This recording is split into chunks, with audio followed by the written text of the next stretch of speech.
تصدیق کسے کہتے ہیں؟ آؤ میں آپ کو بتاؤں۔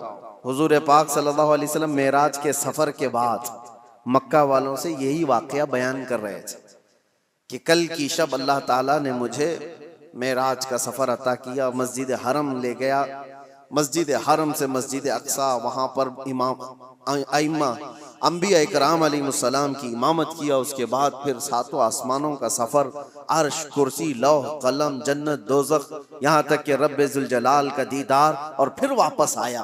یہ مکہ والوں کو میرے آقا بیان کر رہے تھے۔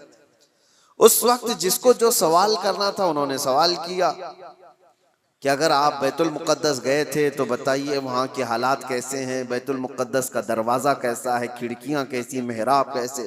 نبی پاک صلی اللہ علیہ وسلم سب کی چیزیں بتا رہے تھے۔ تو ایک ہوا یہ سوالات کر کے علم کو بڑھانا، اور ایک ہے بغیر کچھ پوچھے کہنا ہاں آپ صحیح کہہ رہے ہیں۔ دو چیزیں ہیں، لیکن اس محفل کی خصوصیت یہ ہے کہ ابو جہل اس کو موقع مل گیا۔ اس نے دیکھا کہ اتنی بڑی بات حضور کر رہے ہیں تو گمراہ کرنے کے لیے ایک بڑا چانس ملا ہے، باہر نکلا اور سب کو بولنے لگا کہ محمد تو اب چھوٹی چھوٹی باتوں سے بہت بڑی باتوں پہ آ گئے۔ وہ تو آسمانوں کے سفر کی بات اور رات کے ایک حصے میں یہاں سے بیت المقدس کے سفر کی بات کر رہے ہیں اور واپس مکہ میں بیٹھے ہوئے ہیں۔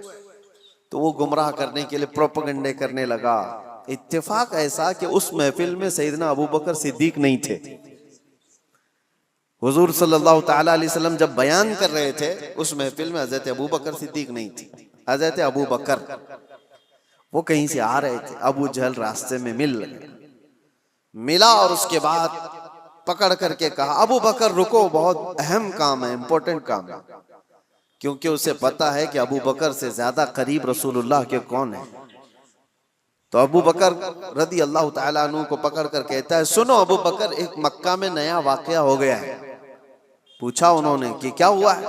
کہا ایک شخص ایسا ہے جو کہتا ہے رات کو وہ سویا تھا اور رات میں وہ اٹھ کر کے مسجد حرم گیا، مسجد حرم سے بیت المقدس مسجد اقصیٰ گیا اور واپس وہ رات یہیں آ گیا۔ کیا یہ پاسیبل ہے؟ ممکن ہے؟ اتنا ہی کہا اس نے۔ تو حضرت ابوبکر نے کہا ایسا کیسے ہو سکتا ہے؟ بات تو ہے، ایسا کیسے ہو سکتا ہے کہ رات کے ایک چھوٹے سے حصے میں کوئی مسجد حرم سے مسجد اقصیٰ گیا ہو اور پھر واپس آ گیا ہو؟ ایسا کیسے ہو سکتا ہے؟ تو ٹھٹا مار کر کے ہنسنے لگا کہ میرا نشانہ صحیح لگا ہے ابو جہل۔ تو حضرت ابوبکر نے پوچھا بتاؤ تو صحیح کون ہے یہ اس طرح کہنے والا؟ ابو جہل نے کہا کوئی اور نہیں، تمہارے ساتھی محمد صلی اللہ علیہ وسلم یہ بات کہہ رہے ہیں۔ تو حضرت ابوبکر کو جلا لایا اور کہا کہ سن، انہوں نے تو مسجد حرم سے مسجد اقصیٰ تک جا کر آنے کی بات کی ہے، اگر وہ وہاں سے آسمانوں کی بھی بات کریں گے تو میں مان لوں گا۔ ابھی انہوں نے معراج کا واقعہ سنا نہیں تھا، پہلے ہی کہا کہ وہ تو مسجد حرم سے مسجد اقصیٰ تک کے سفر کی بات کر رہے ہیں کہ وہ رات میں جا کر واپس آ گئے۔ ابو جہل سن، اس سے بھی زیادہ اگر وہ آسمانوں کے سفر کی بھی بات کریں گے تب بھی میں تصدیق کرتا ہوں۔ اگر انہوں نے کہا ہے تو وہ جھوٹ نہیں ہو سکتا۔ یہ ہے تصدیق، یہ ہے تصدیق۔ اور حضرت ابوبکر رضی اللہ تعالیٰ عنہ اس وقت تک ابوبکر ہی تھے۔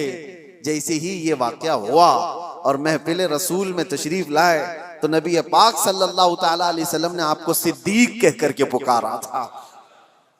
یہ تصدیق کرنے والا اور نبی پاک صلی اللہ تعالیٰ علیہ وسلم کی ہر بات کو من و عن ماننے والے حضرت ابوبکر صدیق، ایمان اس کو کہتے ہیں میرے عزیزو۔ ایمان ایک بہت پاورفل اندر کی انرجی ہے، جس میں ڈگمگ تھوڑا سا بھی ہو تو آدمی کشمکش میں مبتلا ہو جاتا ہے، شک و شبہ میں مبتلا ہو جاتا ہے۔ ایمان ایک بہت پاورفل چیز ہے، یقین کی اعلیٰ چیز کو کہتے ہیں۔